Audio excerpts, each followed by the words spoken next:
The heresy is hard.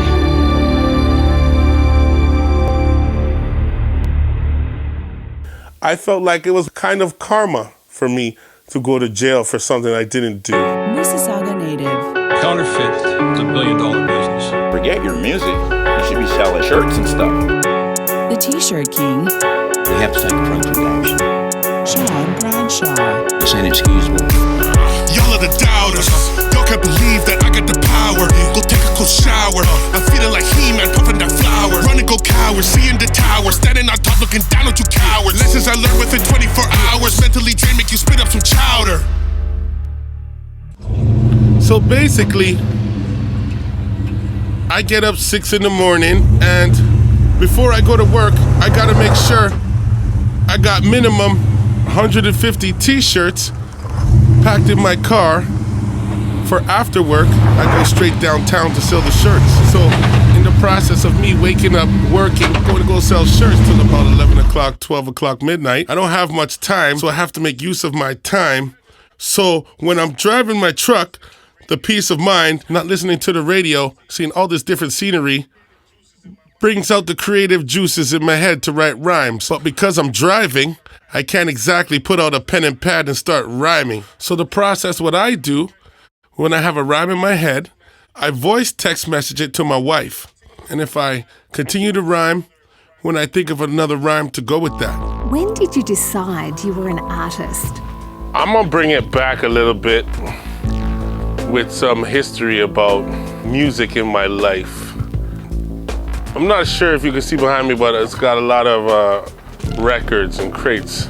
My pops used to own a club in Mississauga. That's probably where I started developing a natural liking towards music. On all ages nights, my pops would have me come to the club and serve pop chips and chocolate bars behind the bar. And it wasn't until one of the cool girls in my school said, "What are you doing behind the bar, Baba?" I was like, "This is my dad's club." She's like, "This is your dad's club? Oh my God." When we get to school, there's talent shows being put on. And I kind of dibble-dabbled with rhyming at the same time, even in grade school. But people heard that I could rap, but nobody was like paying attention, and I wasn't really paying attention to it. But people were telling the guys that were rapping in the talent show, "Yo, you should put Bubba in the talent show." They said, "You want to rap? You got to go buy an instrumental." There's no way on earth anyone can survive off of a straight 9 to 5. I don't know what job you have, but everything keeps going up. Gas, mortgages, all of that. And the wages are not moving as fast as the lifestyle that we're living in, so it's impossible.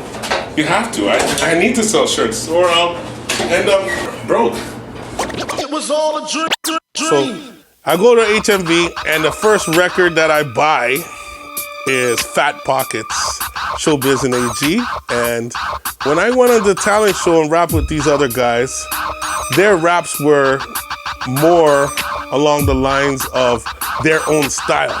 My rap sounded kind of like DOS Effects, kind of like Special Ed mixed together. So the crowd was very receptive to my rap. Long story short, I thought I was dope as hell because of the reaction I got. So I was thinking I'm a dope rapper now. Subliminal says he met some guy now by the name of Peach. And he goes, point to anything and Peach can rap about it. I meet Peach now, and the rumors were exactly what they were. This guy Peach could rap about anything. And at that point, I was like, I got one rap written, and this guy could rap off of the top of his head at the drop of a dime. So I said, this is like intimidating. If this kid can rap like this, what am I rapping for? I might as well help him blow up and try and make beats for him. I found out he was already getting beats. He already had studio to go to. And there I was introduced to the Ballyhoo crew. Yo, check this out, straight from the Ballyhoo crew. At the time in the Ballyhoo crew, they just saw me as a cool addition to beatbox for them. I'm basically a bit of a hype man for these guys when they do shows and I'm beatboxing. And when Jay Stone finally pressed the record, he wanted me to beatbox on the tape. And I said, for real? He said, yes, you're like a part of the Ballyhoo crew. Now, things didn't work out because everybody in the group did not understand the business side of music. If you don't know what you're doing, you have to literally use that little fold in the thing to stop this skid. Because if I drop this skid, it will tilt over no matter what. So I have to keep it pumped up to keep it even. And then hold this to come down. Special technique. Your hands in the sky, your hands in the sky, your hands in the sky, your hands in the sky. Special technique. So when they broke up, it left a void. There was no more recording. There was nothing. We were stuck in limbo. A girl decides to have a high school reunion party, and there's 4 guys that show up that nobody knows. These guys start a fight. A bunch of people just start beating the guy up. So the police investigation was, who did these people hang out with in high school? That's who they decided to charge. There was one person that was involved, and he took the stand and he said, I did it. None of these guys did it. These guys were not there, but the judge decided that all of you black kids are going to jail for this. I don't care who. I had 7 witnesses that said I was nowhere near it. Judge didn't care. Lo and behold, from hanging out with wrong people, I end up charged and going to jail. But because I've done crimes that I didn't get caught with, I felt like it was kind of karma for me to go to jail for something I didn't do. After I received a criminal record, I decided to pursue being a rapper properly because I felt like I wouldn't be able to get a good 9 to 5 with a criminal record. It was all a dream. In order to survive, if you're not willing to have 2 jobs or have a side hustle or something, you have to be in a relationship. It's like they make relationships depend on finances now. It's like if you don't have someone else to contribute to the bills, you're screwed too. So it's like and have the world staying in relationships just to pay bills instead of out of love. And they have people that are in love break up because they can't pay bills. It was all a dream. And when I came out, I was like, you know what? I'm gonna pursue this music stuff. So we formed this group, but we still couldn't afford any proper studio time anywhere. So we all put in $20 each for studio time. It didn't matter whose song it was, who was on the song, until we finished the album. But we haven't figured out a way to put out our stuff. I was like, I need to figure this out. I went to the bank to get a loan, and they were like, wait, you're in college? Okay, cool. College kids could get credit cards. A week later, a credit card with a limit of $5,000. And at that point, I started to learn that I was very unprepared for the journey we had ahead of us. Went to Metalworks, mastered the music, and I went to Music Manufacturing Canada and said, how much for 500 tapes, 500 vinyl? They gave me the price, and I said, I thought you guys said it's gonna take 2 weeks. They said, you haven't submitted the graphics, you haven't submitted the label, you haven't submitted a whole bunch of things. The rest of the group didn't have to deal with all this, it was just me. And actually, I called Mark because he's the only guy that I knew that was in school for graphics. I'm like, we have to come up with graphics to put on the records, and we have to come up with graphics to put on the tapes. Everything was trial and error. We'd hand it in wrong format, hand it in. It was like, it took forever. If you see the tape that we put out, the inside was just nothing. We just were not prepared. All of these things have to be done. And a lot of people start rapping and doing music.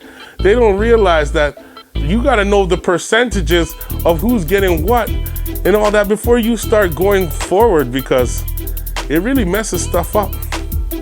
In the end now, I'm panicking because now there's no label. They're like, what's the record label? So in a rush with my friends, we went and registered North Star Heresy Entertainment because we thought we needed a label. So we created a label. And what I didn't realize is that was the beginning of the end of the group, because the label I started was with my friends. It wasn't with the group. Through the day, like, I eat, breathe, sleep hip hop. So everything I'm doing, relating to hip hop, and trying to figure out how am I gonna put it in a song or adapt everything I'm doing into a song. Special technique.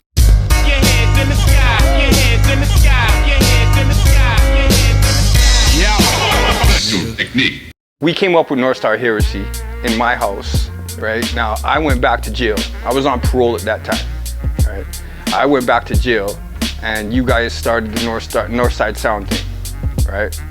Now, when I came out, you guys had already pressed Northside Sound and done some stuff with Northside Sound. And I saw that there was mad potential, and I knew I loved the music. It just wasn't my vibe, you know what I'm saying? It wasn't my vibe, you know? So how did you decide to fit in with us? To manage, to help, to try to steer you guys in the right direction and try to keep the streets off your back. Now, because I bring in people that had nothing to do with the music, now people involved with the music, underliningly probably are thinking they don't want people that's not involved to have control over the music that we were all worked hard to make. But in the end, the whole purpose of the vinyl and the tapes were to sell them so I could pay off my credit card, really. But what ended up happening is everybody took the vinyl, sold them or gave them to whoever, and I didn't get anything back. So I'm left with a credit card debt that has our records that I mastered on my credit card, the records that we pressed on my credit card, and even rental cars that we used to get to shows on my credit card. And nothing's coming back to me. Now, this is the exact point of my life where I start understanding what happened to Ballyhoo. Things need to be recouped. Whoever's putting money into that stuff, they need to be paid off. For those things need to be paid off before people can make money. It was all a dream. See, it's like sometimes there's a lot of deliveries, and because I have to go sell shirts right after work, I don't have the luxury of stopping and having a break or a lunchtime. I gotta eat in between deliveries. And where I stop to eat or if I pack my lunch, it's gotta be on the way to where I'm going. I don't have a choice. There's no time to stop and eat. It's not enough time in the day. I wish I had a clone of myself, then it'll make things easier.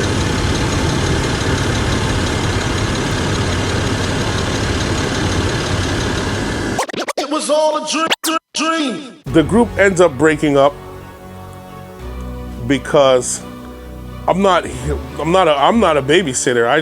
I'm still taking it seriously, but I can't work with people that are just going to not see things as what's right and what's fair. Mark now who was our DJ, decided to rap, and he had a partner named Joe. So because I'm advanced and this guy Joe was picking up on things very quickly, he decided to take the songs that we had finished, plus songs that we were doing on the side for fun in his basement, and put together a CD.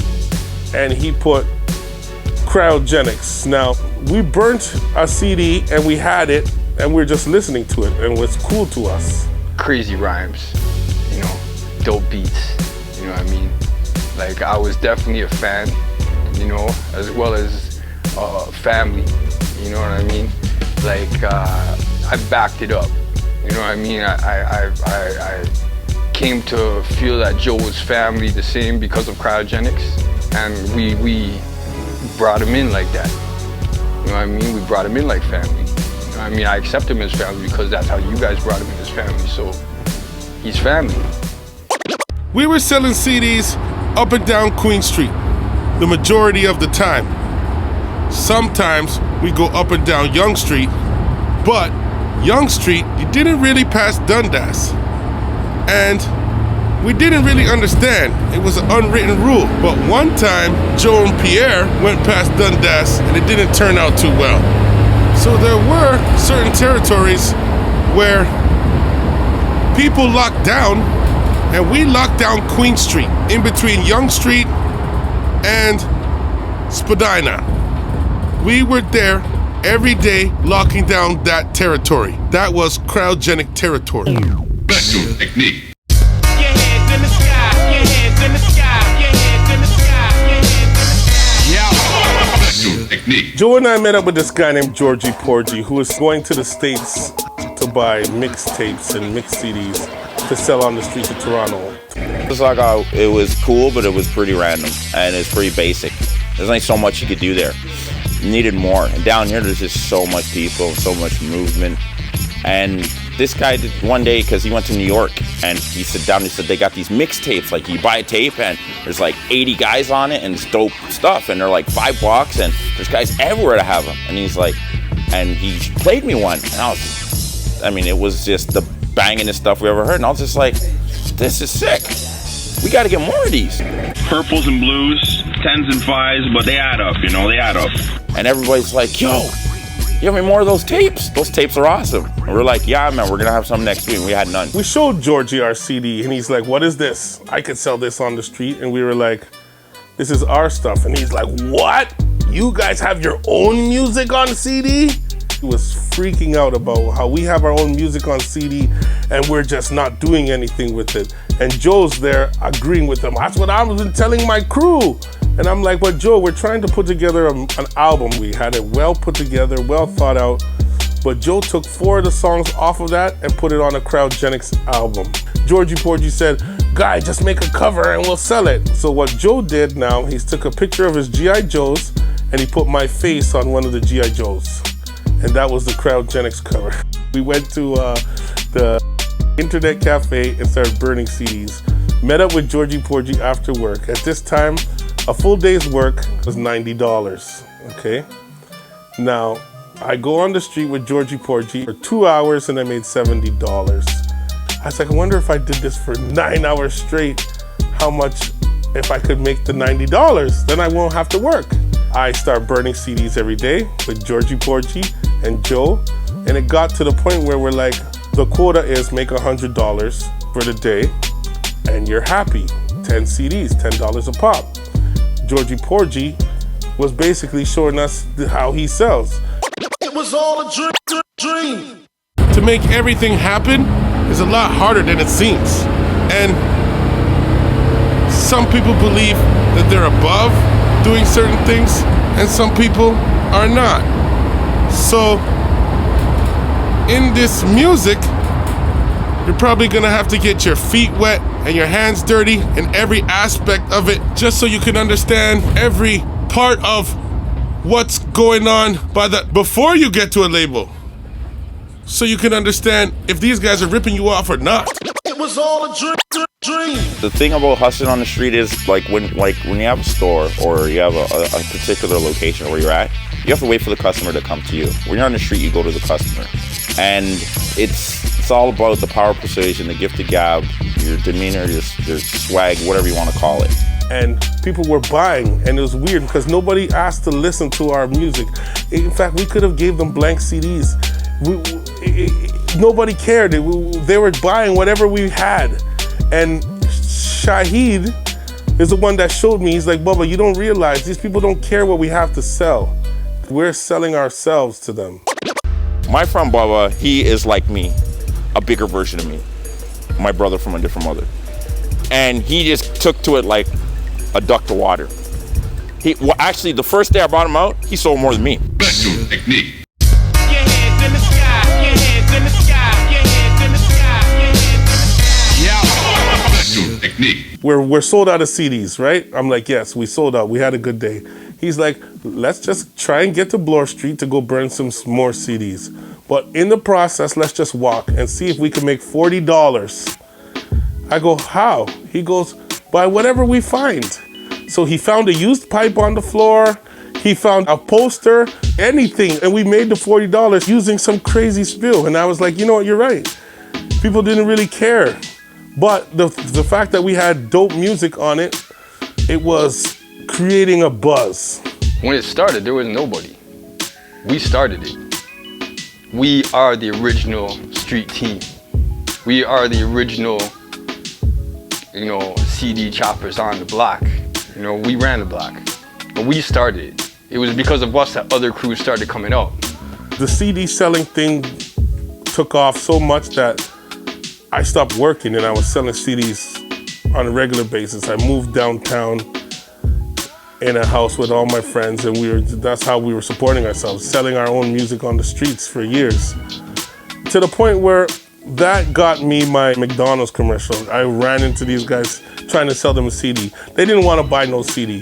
Then they're like, hey, we'll give you $50 to come in here and try something. I was like, sure. So we go in there and I'm like, hey, is this a McDonald's commercial? They're like, no, it's not a McDonald's commercial, but if McDonald's likes your voice, then you'll be chosen. It was all a dream. We didn't realize that it would grow to me, Joe, Georgie, Reason, and Will to recruiting a couple of other guys and selling our CD on the street. Till everybody was selling minimum 10 CDs a day for years. We didn't realize how many units were being sold. They were being sold. It was all a dream. So we go in there and I'm like, who wrote this for you guys? Why do you guys think that people want to hear people say, hey, I'm straight tripping, boo? They're like, why? Is that not cool? What would you say? And I wrote something what I would say. And they're like, okay, cool. They're like, but can you do it less urban? And then I was like, you know what, Reason? I know exactly what they want to hear. And I went there, I was like, hey, hi, how you doing? Yeah, man. And I started rapping like that. And we left. These guys called me and said, hey, McDonald's loves your voice. Can you come back here? We'll give you $350. So I went back downtown to the same spot. They said, don't change one word on there. I was like, okay. And they're like, I go, and they want me to rap like how I rap. They're like, that's what they like. I said, hey, I miss all my jumpers, and I can't hit my threes. I get slammed in the paint, and I scrape up my knees. I can't play b-ball, but I'm still MVP. I'll take my team out for post-game and Mickey D's. Done. Here's your $350. If McDonald's likes it, you'll be the guy on the McDonald's commercial. I'm loving it. The Everyday McDeal menu for $1.69 plus tax. At participating McDonald's. Turn your cravings into savings. I was like, okay, cool. I didn't get a call back. At this point now, we're selling 20 CDs a day, easy. I'll never forget, all of us were making $250 maybe a day off selling CDs. So now we're gonna go eat lobster and steak. We're in a restaurant, bougie restaurant, never forget. We're eating lobster and steak, and on the radio, they're here. Yeah, man, my jumpers. I miss my threes. And these guys are like, ha, ha, ha, ha. Yo, listen to that. That sounds like you, guy. And I was like, that is me, guys. Joe is leaking part of our projects to the streets. And my face is on the cover. And at the time, feel like we're making money off the CD. I didn't see no harm in what he did, because I wasn't really understanding the importance of concepts and the structure. I was just on the vibe of, let's make music and put it out. So I went along with Joe and started selling CDs on the street, because I sell. I'm a good salesman. I sell on the streets. That's what I do. Special technique. Your hands in the sky, your hands in the sky, your hands in the sky, your hands in the sky. Yeah. Special technique. So a couple days later, I got a check, $700. So I cashed the check. Then the next week, another check, $700. Next week, nothing. Next week, nothing. Nothing. So I'm like, hey, what's going on? Anyone can tell me what's going on? No one's answering the phone. The place that I went to, no one's answering the phone. Then in the mail, I get a contract. No signatures on it from the McDonald's and the company that recorded me. No signature on it where my signature is supposed to go, but a contract. And I was like, I didn't even sign this contract. What the hell is this? So I called McDonald's head office and started cussing some breed of bad words. And then ACTRA called me and said, hey, Mr. Bradshaw, you don't ever call the client direct. It was all a dream. Now for selling t-shirts, determining whose spot is whose spot, who's brave enough to take a heat spot, where you know the police and stuff were gonna harass you. Guys like me and Sean, who had vendor's permit and all our paperwork in order, would take the spots where we'd always get police coming to us. Now, when new people come out and they want to come and take our territory, we would literally have to fight for our territory where we're selling stuff, because it's selling on the street. It isn't that different than people think. Selling on the streets is selling on the streets. It doesn't matter what you're selling on the streets. It was all a dream. So I'm like, first of all, who the hell are you guys, ACTRA? And what is the hell is going on? They're like, we're the people that deal with these situations, so you need to come down and see us. Lo and behold, I went to ACTRA. They explained to me all the fundamentals of what they do and what they are. They got their lawyers on it. And they said, you cashed a check, so you agree to the terms. If you didn't cash a check, you could renegotiate. But as Constellation, they'll have another commercial for you to do. But we suggest you sign up with us. And they said, now, because blacks in the film industry are under the same category as handicap, I need 3 credits to become a full actor member. And you could take a course on the weekend to get a credit. So I had 1 credit from McDonald's. I went to school on the weekend, the acting school on the weekend, to get another credit. And now I got the Constellation Prize for milk. Now, they sent me to go do this milk commercial. Because I was nervous, I told Reason, you gotta come with me. You know, bad taste in my mouth. So I go in there now. These guys are like, hey, buddy, hey, Mr. Bradshaw, yeah, we've been waiting for you. Yeah, cool. So I'm like, yeah, they're like, yeah, okay, you just want to go right in the booth? We want to play you some songs? I said, does it matter that I'm an ACTRA member now? They're like, oh, okay, would you like some crackers and cheese and wine and steak? And I was like, what? All of a sudden now I started getting treated different. We had no clue how big that move would have got, or how many units were being sold when it's like 4 to 6 of us selling minimum 10 units a day. Now, this creates a split in the heresy. And cryogenics starts getting big, and labels start recognizing us, and other groups are recognizing us, but we're not going to the studio to mix our tracks, and we're not mastering our songs. We're recording in our basement and letting it out. So the industry starts getting upset with us. We're skipping certain industry steps. Forget that. We're going from recording in the basement to selling on the streets. We don't have to wait for the radio play. We don't have to wait for anything. But the radio wasn't playing us anyway. And I understand why, because our stuff wasn't mixed and mastered. But the people were liking the music, so we kept going. Special technique. Your hands in the sky, your hands in the sky, your hands in the sky, your hands in the sky. Yeah. Special technique. They played us that first original beat, and we were like, yo, this is whack. And then we were like, this is whack. We don't want to rap over this. And then they were like, well, they brought in a couple of nerdy guys and they had them playing beats, and they started playing a beat, and we're like, nah, I don't like that one. I don't like that one. And then all of a sudden this nerdy guy's like, hey, well, here's another beat. And then it went, we're like, this one. And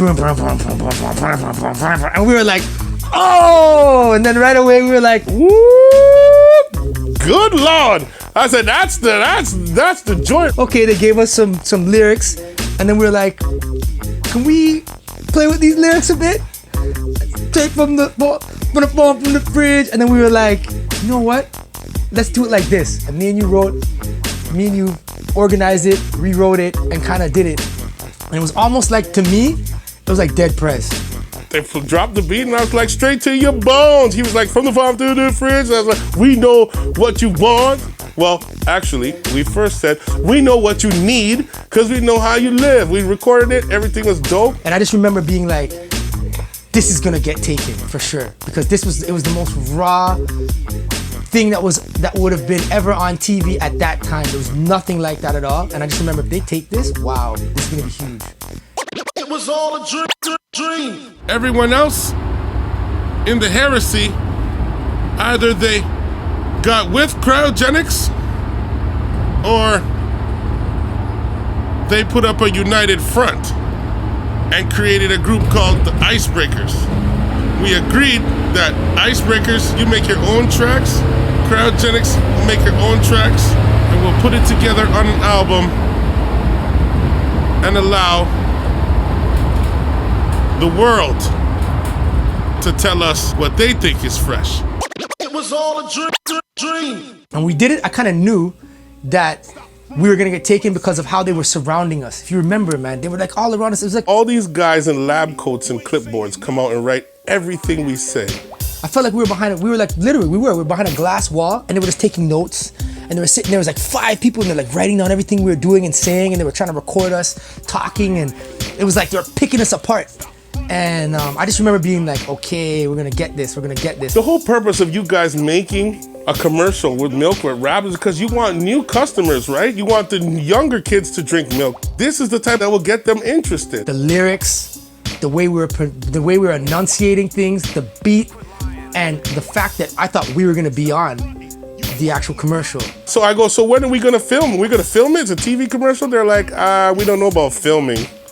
I was like, why? They're like, well, it's not realistic to have black farmers.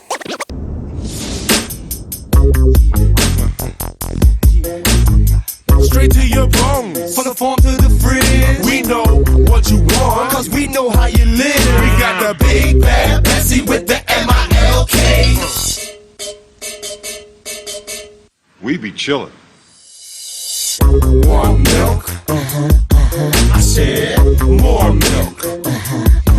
Come on. Special technique. Your hands in the sky, your hands in the sky, your hands in the sky, your hands in the sky. Special technique. That commercial was one of the greatest commercials in Canadian history, I'm proud to say, and I'm proud to say I was a part of it. You know what I mean? We always got respect from the industry, but we got a different type of respect. And we didn't get our true respect that we deserved, I never thought. When you guys did the milk commercial, okay, when I found out about that, I was mad proud of you. You know, that was like, to me, I felt like you guys were about to blow after that. Because that was big. That was all over the world. That commercial played international. Like to this day, they put that commercial back on and I'm gonna get paid. Don't matter, it don't matter if ands or buts about it. That was an award-winning commercial, man. That was that was across the world, won awards across the world. I don't even know, like I just remember seeing the awards that were being presented. I was like, what the hell? I'm like, I didn't even know about this. I looked it up and I was like, oh wow, that's pretty damn cool. Like that's something that we did had such an effect because it was really literally almost the first hip hop commercial that was ever really dropped like that. But even though milk paid me great, why do you think we weren't in the commercial? In it, like what? We're black. You know what we look like? So you guys are gonna have white farmers rapping our lyrics? They emulated everything that we did. It was a very influential commercial, man. That's definitely one of the greatest accomplishments that I have. But it was 2 white guys, right?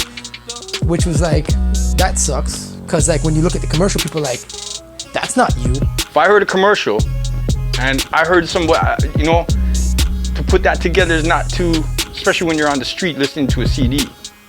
It was all a dream. Now we built momentum enough where I have my first meeting with a record label, Sony, and I'm trying not to be late. We got 2 friends following us in another car. I go through a yellow light, I look in my rearview mirror, and my friends behind me crash. And I have to make a decision, a moral decision, or a greed decision, or a my destiny decision. I'm not sure. I decided to turn around and make sure my friend was okay. And I never got a revisit for that meeting. Maybe it was for the better, maybe it was for the worst. But I believe I still made the right choice. It was all a dream. At first, when we did a rapping commercial, you think SoCan and stuff, but no, it's under a different umbrella. So I had to do all that research and figure out why things happened to me. When we talked to our agent after, and she said, you gave these guys their whole milk campaign. She's like, the stuff you said in there, that you should have got $10,000 off the bat for what you told them. All that stuff they're writing down on their clipboard. So yes, they paid me good, but I still was underpaid a lot because we gave them the whole thing, like the whole thing. We created it, really, because without us, they wouldn't have done the beat. The whole marketing campaign. Paying for that, yeah, 100%. We should have got paid a lot more. 100%. Especially because of the fact, if we were in the commercial, we would have made a lot more money as well. Yes. For being on the actual commercial side. The royalty checks from Milk was fantastic. It was good. You know? Well, the other checks were all right. Yeah, we got some good money from that, you know. I remember getting checks like years after, be like, oh shoot, what the heck? I have this check, oh. And you know, always came in clutch, you know. You didn't expect you get like a 1,500, a $2,000. Check the sound, too profound, can you feel a common ground? Bobbing old school. Moving back like carbon dating, breaking down all the minerals. We only demonstrating the physics involved, many riddles is solved. Fizzle in the middle of this world where little bills revolve. They be snapping and grappling at the paper like their name was Jaws. Doing it for the wrong reason and doing it without a cause. Pause. For my people that struggles to pay costs. To make ends meet, we bend rules. And break laws. No flaws, meets precision, just like high definition. Mind boosting. 1060 plus lines of resolution. We need 10 times the number of minds for the revolution. If you feel our vibe, then that's just the start of the solution. Now if you feel a vibe, that's just the start of the solution. Special technique. Your hands in the sky, your hands in the sky, your hands in the sky, your hands in the sky. Special technique. Imagine making like 100 to 200 bucks a day, hustling for like 5-6 hours and making like 100, 200 bucks. And I just remember being like, oh, that's how much I make at my job. I work 8-9 hours. And then I was like, okay, so this is for real. And then I watched you guys for like 30 days. And then on literally the 30th day, I was like, okay, 30 days. Let me try this out now that I have a good understanding of what you guys are doing. And so 10 my first day. And you guys were like, what? And I'll never forget, you guys made me feel so good, yo. You guys made me feel so good. I'm all selling the 10 CDs. And then I was like, you know what, man? This is some real ish we got going on here, man. This could work. So there was a buzz for Crowdgenics. Universal was interested in a Crowdgenics album. At the time we were working on a package that the best of it was going to be used for a presentation that we were trying to do for Ivan at Universal. We chose a few beats and we were planning to make the album, me, him, and Reason. We were told, hey, you guys are great, but you're not making studio quality albums, so why don't you guys go make a great sounding album and bring that to us and we'll see what we can do. We're picking beats, we're doing things like that, and then the buzz was big, but the egos got bigger. Because Joe Nardo at the time, he was making the beats. So he felt that the people don't want me, they want him. When we combine together, for some reason, it just creates something larger than we think is gonna be created. But he thought it was all him. It was all a dream. Looking back as an adult, I could kind of figure out and see where egos start taking over and people start feeling animosity and jealousy towards other people because we weren't even thinking about how the commercial that was just me and Reason would affect Joe, who was also part of Crowdgenics, and he wasn't part of the commercial. It was all a dream. So, Crowdgenics had gone on to do a lot of live shows. We're just doing shows all the time. But there was other successes happening around the team, and it was not just one person's success. It was, 2 people, 3 people were doing different things. The Crowdgenics on stage were Dwayne, Bubba, and Joe. The opportunity to audition to do the milk commercial and a McDonald's commercial. When Bubba and Dwayne got the milk commercials and the McDonald's commercials, and it was just Bubba and Dwayne getting that work, I think there was a little bit of like, hey, there was something going on there, a little tension, and we felt it as the musicians in the background. I visited my parents for a weekend, and when I came back, in like a weekend, me and a couple of other guys just sat down and, okay, we were working on some stuff, and it was Peace Omega and Joe And myself I was there. I remember them recording it. And when I came back, all the beats were already recorded on with him and a guy named Pierre that lived in the house. And they called it the Pojo album. They put out these songs like very quickly. Like all of a sudden I was like, oh, aren't these beats we're using for the album? Aren't they, you know, right? And me and Shylock were a little bit confused because we thought that this stuff was supposed to be used for something else. And there was a lot of friction that happened because of that. I was like, why would you do this if you knew that a label's waiting for us to do something? You would take all of our efforts and put it into something else. He's like, we can still do that. I go, but we all chose these beats together to make a cryogenic album that was gonna be like, it just killed the vibe. Who's you? I'm me, named Bubba Sean. Lock the devil up for a month like Ramadan. Icon of the streets, yam of the beats like cook food. You go away, we don't like you. Who me? Yeah, you. Name Cousin Joe. Mad with my Nikes, get scuffed, y'all step on my toes. I'm a big kid rapping, get exposed to my growth. Get exposed to my growth. Mischief caused by our soul cause we old. Big fish in the pond, yam liquor prawn after dawn. For the hood, for the custies, and for the ex-cons. For the vexed baby moms and the suburbs and the street.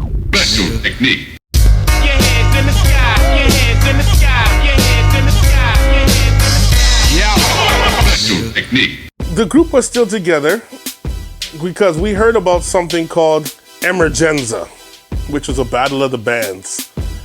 There's a battle of the bands, but it's rock bands. And we were just on the verge of putting together a live band because we said, you know what, our performances will be doper if we have a live band. And Rick Shaw played the bass. He had a friend named Shylock that played the guitar. And my friend Sean Leslie played the drums. So we decided, let's go with it. Let's do a live band performance and enter this battle of the bands. the idea behind it was Cousin Joe from the Cryos was making these incredible beats and such.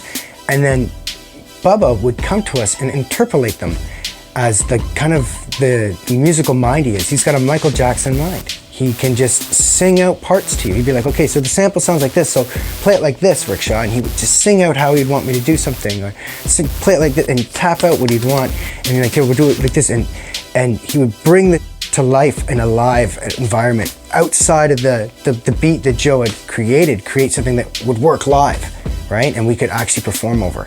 And it was amazing. Like it was like this combination of it. We had these like really hip hop grimy beats, but then they got turned into these live sounding amazing pieces of bigger music.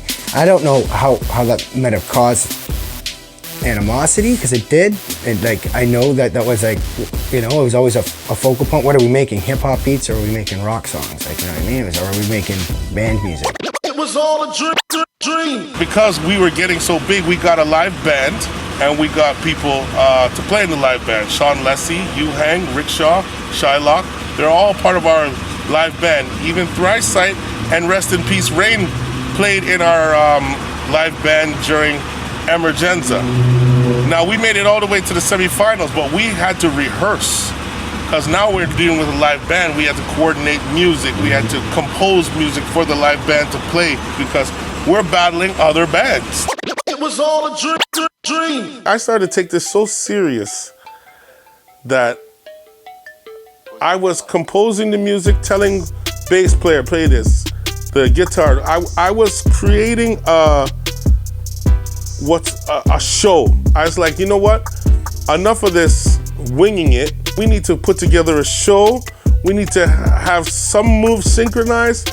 Joe was completely against it, 100%. He's like, oh no, now you want to commercialize. I'm like, no, we're in a battle of the bands. We're trying to win. And lo and behold, we made it past the first round. We got to the next round. At this point, I was thinking, what the hell? This is crazy. We're getting past all these rounds in this contest. I was putting everything into it at this point.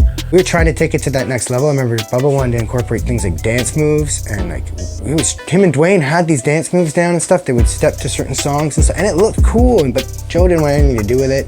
He'd be like, "Oh, I'll just go wait on the side when you guys are doing that." He was completely trying to go against the grain, not doing backups. As if he was too cool for that, and that wasn't hip hop, or I don't know. I'm playing an instrument up there. I was trying to be a rapper too, but I put down my microphone and picked up an instrument because I put down my ego and said, this is the best thing for the team. By the time the semifinals came, we put together a couple of moves at certain spots. And when we got to those moves, Joe would just walk off stage. It almost brought tears to my eyes because I knew this is the last time I'm going to perform with these guys. It was all a dream. It started in the basement, way back. It was SWAT team, Rat Squad, essential with the rap. Me and Mark was on the beat, but it started with Buck. Now I'm flying overseas, commercials for big bucks. My merch reselling on the street just like it's crack. The world's a different place when your pockets are fat. When broke, feel the pressure to the point it's exact. I built a house in Jamaica, y'all can hate on the facts. Yeah, I started from the bottom, steady grinding on the streets. From the CDs to USBs, hoodies and the D's. Yeah, I'm steady making G's, and I ain't owe you jack. You could be up in the trap, but I ain't into that. Like a woman with no body and no shape, the thing is flat. I like everything fat, from my bank to my hat. Back in the day I got jacked, paid the cost to be a boss. Took a loss, bad taste in my mouth, through the floss.